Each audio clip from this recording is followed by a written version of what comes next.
forgive me, Father, for I have sinned. It has been at least a week since my last beer review.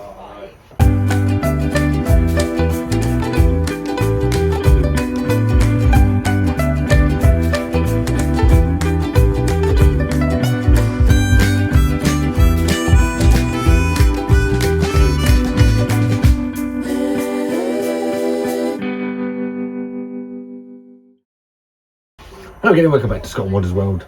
Fat Ugly One's back with another one of his bullshit beer reviews. Fat Man Sits in the Shed, talking about the beer he's currently drinking. How you doing? Yeah, sorry about the lack of beer reviews. I've had some problems with headaches, so I wanted to shift the headache and just take a little bit better care of myself. So I've had my eyes tested, although the glasses aren't actually. So I've got glasses for reading, glasses for driving. You're not really that interested in all that, but I'm just letting you know why we've had a lack of videos this week. I put a couple of out that I'd already recorded. I did the quick McDonald's one, etc, etc, etc. Back with some beer content. Now, recently we had the drops from Sainsbury's. We've had it from Morrison's and Tesco. When those Sainsbury's and Tesco drop, there excuse me, 3 beers from Brew By Numbers that the tickets are out, but I couldn't get hold of. So I've been waiting to pick them up. And this one's the one that, so in Sainsbury's, there's a mocha stout, big red and yellow number 10 on it.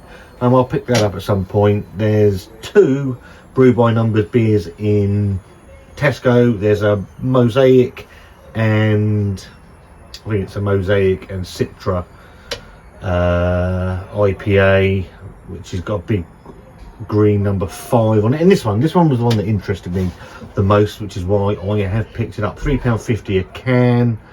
And Brew By Numbers. So Brew By Numbers, obviously they went into administration earlier this year. It looks like they've been taken over and bought out. I think they've lost their Bermondsey site. I've sort of consolidated that into one site in their Greenwich brewery. The beers that I've had from Brew By Numbers have always been fairly decent, so I have high hopes for this one. And this one is their number 5, and it is their Cold IPA. Now you're asking me, Scott, what is a Cold IPA?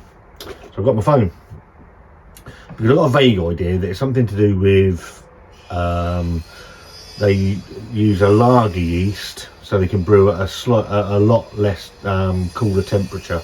To me it sounds a bit like a India Pale Lager, so crisp body than a normal IPA, but with a hoppy feel. So look, it sounds like just a bit of a gimmick to me, but I thought what I'd do is Google it, have a look to see exactly what a Cold IPA is. I've had a couple, not on camera, I don't think I've probably the first one I've done on the channel. So what is Cold IPA?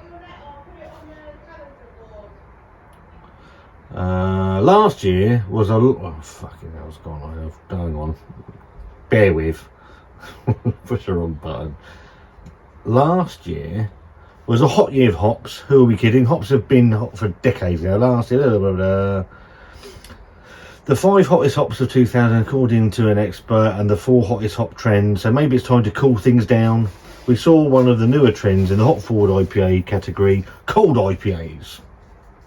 First pioneered by Wayfinder Beer in Portland, Oregon, Cold IPAs have popped up in the portfolios of revered breweries all across the road, across the country. Blah blah blah blah. What is the origin? Royce and Corn first debuted. A Wayfinder House lager strain of yeast, which would allow the hops to shine through, and lastly he dry hopped the beer towards the end of fermentation. So in a nutshell, a Cold IPA is an IPA fermented at lower temperatures than it would normally use to ferment an ale. Fermenting an IPA at colder temperatures means brewers often use a lager yeast or a combination of lager and ale yeast. So hoppier in the taste, crisper in the body. It says on the back, this Cold IPA is fermented at low temperatures using our house lager yeast combined with a grist of Pilsner malt, rice and maize to give a crisp, clean base to allow Mosaic, Simcoe and Talus hops to shine through with bright notes of citrus and pine. It sounds like a fucking IPL, India Pale Lager. We're going to find out. Not a massive fan of India hoppy lagers, or the India Pale Lager style, to be fair. It just seems a bit of a nothing style, in all honesty.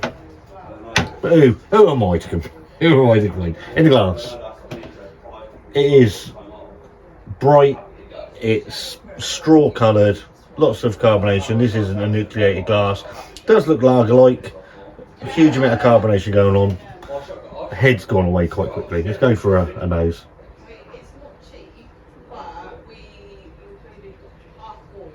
We're picking up some grapefruit. There is a little bit of pine in there. Sort of citrusy. I mean, the head's disappeared. It now looks like a cup of piss. In all honesty, I like Brew By Numbers. I'm just not sure by this Cold IPA tag. Let's go for a taste. It's all about the taste. Cheers, everybody. Hope you're keeping well.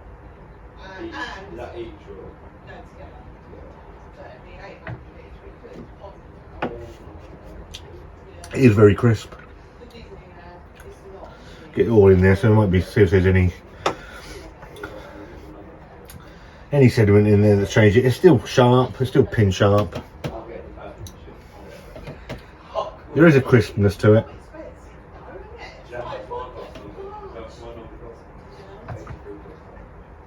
There's a lemon zest in there.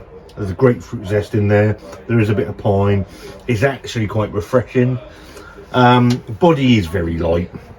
There is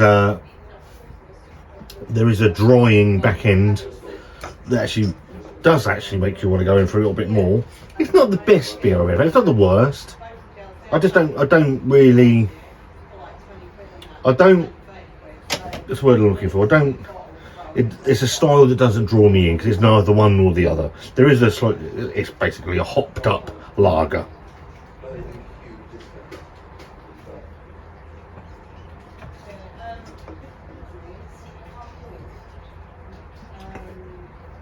There is a biscuitiness to it, breadiness,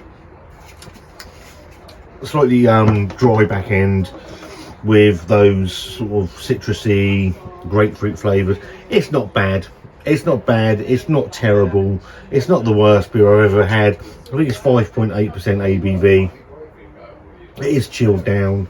It hides that 5.8 ABV actually really nicely. Would I buy it again? No. No, I wouldn't. At £3.50, there are, again, going back to the video of what's gone wrong with, at least it's a slightly different style. They've done something a little bit different.